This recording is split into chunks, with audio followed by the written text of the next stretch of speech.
प्रिय मित्रों, आज हम जिस विषय पर बात कर रहे हैं वो आज के संदर्भ में, खास करके जो इंटरनेट का युग है उसमें बहुत ही महत्वपूर्ण हो जाता है।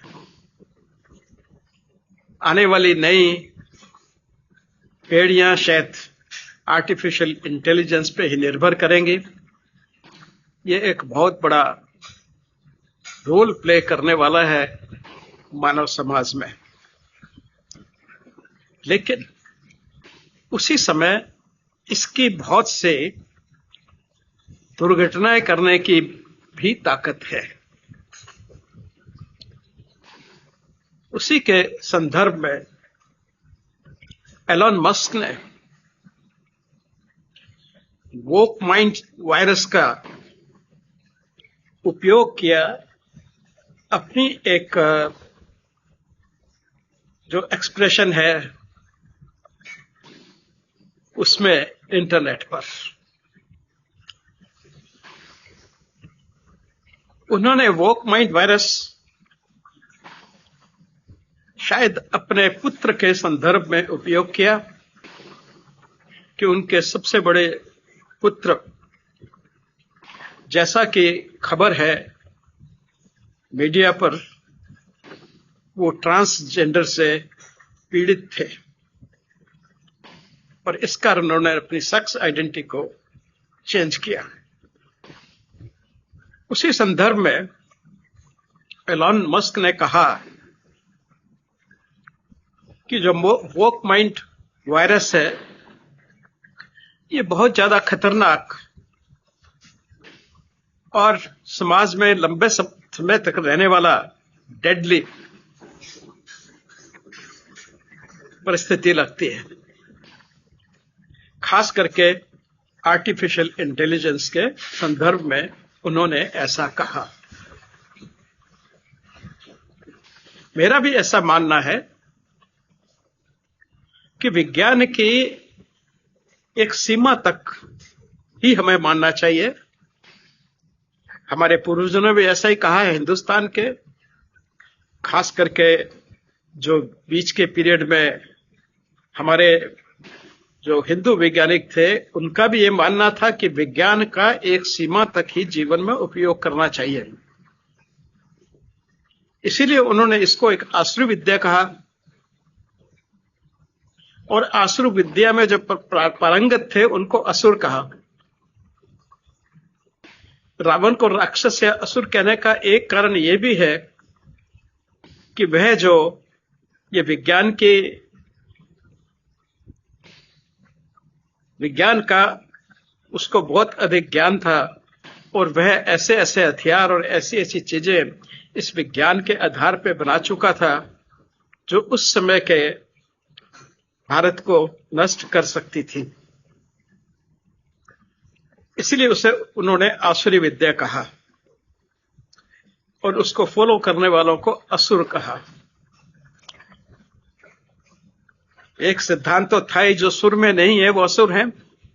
तो विज्ञान को उन्होंने सुर में नहीं भागा। सुर मीन्स जो प्रकृति के साथ में चलता है, जो प्रकृति के सुर में सुर मिला के चलता है वो सुर हुआ, वो स्वर सुर हुआ।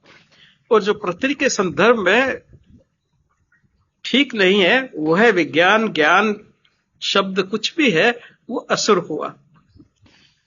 ऐसा उन लोगों का मानना था और इसी आधार पे वो सुर और असुर, जो सुर में नहीं चल रहे और जो असुर में चल रहे हैं, वो असुर हुए। आज एलन मस्क का वोक माइंड वायरस भी मुझे वही याद दिलाता है। वोक शब्द का उपयोग अमेरिका में काफी समय से था। खास कर ये अफ्रीकन अमेरिकन जो वोकेबुलरी थी, जिसको AAVE भी कहा जाता है, उसमें यह बहुत उपयोग होता था। और भारत में भी इसी के स्वरूप एक शब्द जो है जिसको जागो हम कहते हैं, अत्यधिक उपयोग में होता है। वो शब्द भी अवेक शब्द से आया जिसको हम जागना कहते हैं।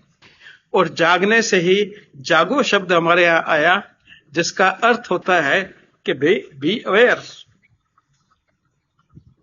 आप इस चीज को जानो, समझो, या समय रहते कुछ जो भी आपने करना है वो कर लें, अपना बचाव, चाहे वो बीमारी हो या कुछ हो, तो उसको वेक, जागो। तो वही उसी सेंस में इस वेक को, जिसका अर्थ भी लगभग वही है, अवेक से वेक वोक बना। सो वोक और जागो, ये पैरेलल शब्द हम हिंदी और इंग्लिश में कह सकते हैं। वहीं जाकर के यह शब्द जब यह उन्होंने अपने मीडिया में लिखा,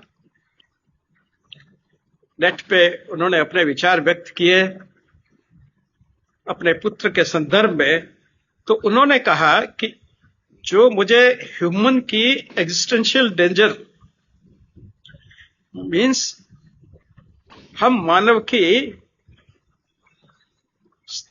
स्थापत्य को, हम मानव की एग्जिस्टेंस को अगर कोई सबसे बड़ा डेंजर है, खतरा है, तो शायद वह एआई से है। उनका कहना था कि अगर ये इस तरह से प्रोग्राम्ड कर दिया जाता है, ये इरादे से भी हो सकता है और बिना इरादे के एक्सीडेंटली भी हो सकता है, घटनावश भी हो सकता है, तो यह एआई जो है वह एक आर्टिफिशियल मेंटल वार शुरू कर सकती है। मस्तिष्क तो नहीं है वो, एक आर्टिफिशियल इंटेलिजेंस को हम यूज कर रहे हैं, उपयोग कर रहे हैं, तो वह एक मानसिक रूप से एक द्वंद्व की परिस्थिति क्रिएट कर सकता है। इसीलिए बाद में शायद सुधार करके इसमें उन्होंने कहा, इसको वोक माइंड वायरस का नाम दिया। अब ये इस बात को द्योतक करता है, इस बात की तरफ ध्यान खींचता है कि यह विज्ञान में, पॉलिटिक्स में, विचारों में, संस्थाओं में, एआई संस्थाओं में कह रहा हूं मैं, एआई के विचारों में यह एक कन्फ्लिक्ट, पॉलिटिकल और सिविल कन्फ्लिक्ट कर सकता है, क्रिएट बना सकता है, क्योंकि इसमें संवेदना न होने के कारण, आर्टिफिशियल इंटेलिजेंस में कोई संवेदना नहीं है। मानव में और आर्टिफिशियल इंटेलिजेंस में बेसिक जो अंतर है वो इमोशंस का है। यहां इमोशनल इंटेलिजेंस का बिल्कुल अभाव है। ये तो एक लॉगरिदम बना करके और हम उसका उपयोग कर रहे हैं कुछ प्रश्नों का आंसर ढूंढने के लिए, लेकिन वहां कहीं इमोशंस नहीं है, उसमें यह सोचने की शक्ति नहीं है कि क्या यह समाज के लिए या किसी चीज के लिए गलत होगा या सही होगा। वह तो एक मैथमेटिक्स के रूप में उसकी गणना करके और आपको बता देगा कि यह करना है या यह इसका उत्तर है। इसलिए यह बहुत सी चीजों को बहुत ही भयंकर रूप में प्रकट कर सकता है, खास करके जहां पे ड्युअलिटी है, द्वंद्व है, दो तरह के विचार हैं, वहां पे यह बड़ी ही गड़बड़ कर सकता है।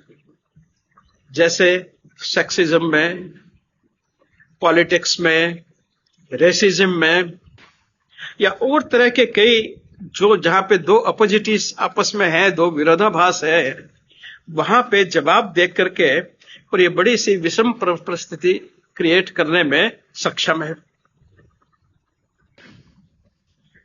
जैसे आप अगर एआई को ये पूछें कि दुनिया को थर्मोन्यूक्लियर वार से खत्म किया जा सकता है या फिर मिसजेंडरिंग से,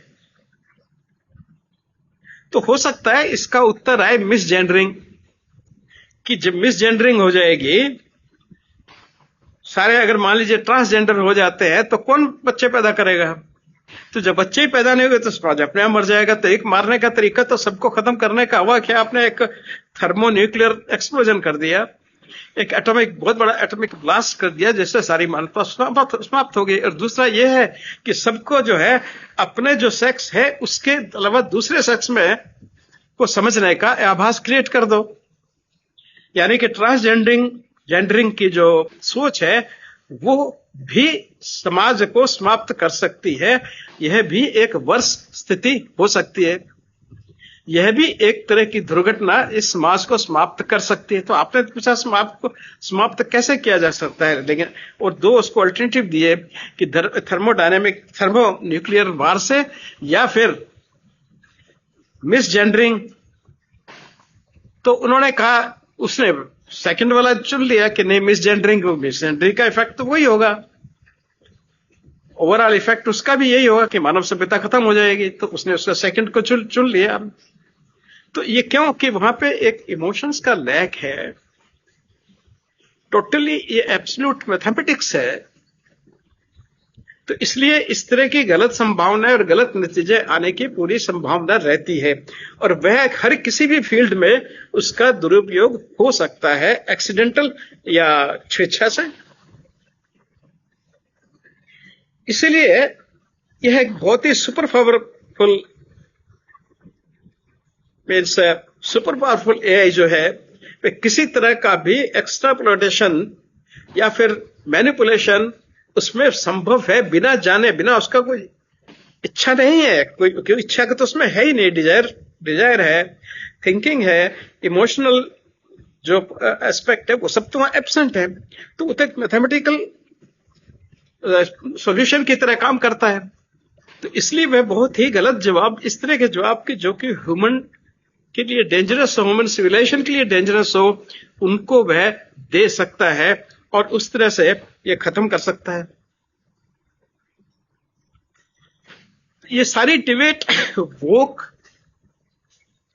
और इसके अलावा ये जो आपका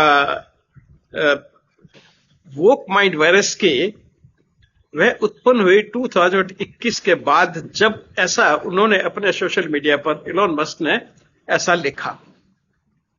और उसके बाद आज पूरी मानवता इस बात से, इस संदर्भ से चिंतित है कि इसको कैसे सिद्ध किया जाएगा, कैसे इसको सिर्फ मानवता के भले के लिए यूज किया जाएगा, मानवता के लिए के विरुद्ध यह इसका उपयोग नहीं होगा।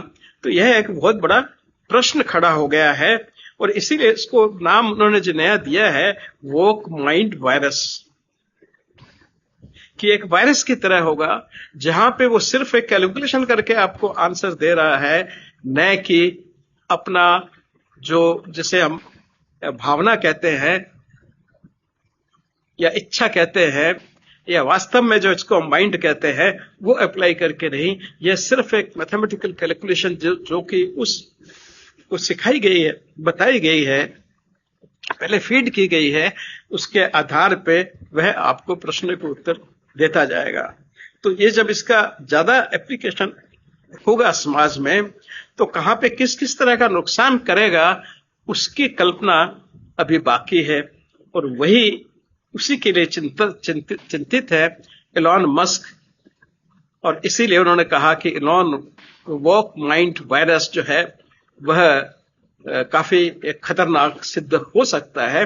उन्होंने अपने पुत्र के संदर्भ में भी कहा कि जैसे वो ट्रांसजेंडर के उसमें हो गया, और उस ट्रांसजेंडर के बाद क्या होता है कि आदमी की आइडेंटिटी खत्म हो जाती है। जैसे एक व्यक्ति पहले मेल था, आदमी था, और उसने अपने को सर्जिकल ऑपरेशन करवा के फीमेल में कन्वर्ट करवा लिया, यानी कि और हार्मोनल थेरेपी वगैरह लेकर के वो एक फीमेल की तरह बिहेव करने लगा। तो वह व्यक्ति, उस व्यक्ति को अपना जो पहले वाला व्यक्तित्व वो छोड़ना पड़ता है, उस नाम को खत्म करना पड़ता है और नए सिरे से उसको नाम दिया जाता है। इसलिए एक तरह से वह व्यक्ति डेड हो जाता है। और ऐसा ही उनका एक एक्सप्रेशन था अपने पुत्र के लिए। कोई ये तो नहीं कह सकता कि मर चुका है, लेकिन उनका एक एक्सप्रेशन था कि भाई माय सन इज डेड। तो उस सेंस में था कि भाई वो बेटा उनका जब अपोजिट सेक्स के लिए वो अपने आप को परिवर्तित कर लिया, तो नेचुरली उसके आइडेंटिटी सारी पहले वाली खत्म हो गई और एक नई एस्टेब्लिश आइडेंटिटी उसकी एस्टेब्लिश हो गई। तो इस तरह की परिस्थिति जो है वह, उसको उन्होंने नाम दिया वोक माइंड वायरस।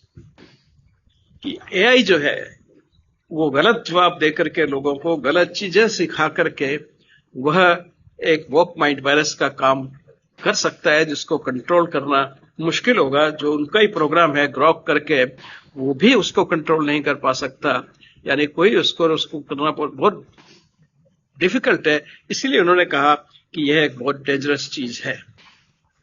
किसी भी डेंजरस चीज को हम तब ज्यादा समझते हैं जब हम खुद उससे भुगत लेते हैं, तो व्यक्ति बड़ा क्लियरली उसको समझता है। लेकिन पूरा समाज पे अगर कहीं गलती होगी, क्योंकि इसका उपयोग सिर्फ एक व्यक्ति तक नहीं रहने वाला है, यह पूरे समाज में फैलेगा और उसका कहां कहां क्या असर होगा, पूरी हमारी कार्यप्रणाली पे इसका असर होगा, तो किस तरह से प्रकट करेगा, यह वास्तव में एक चिंता का विषय है। धन्यवाद।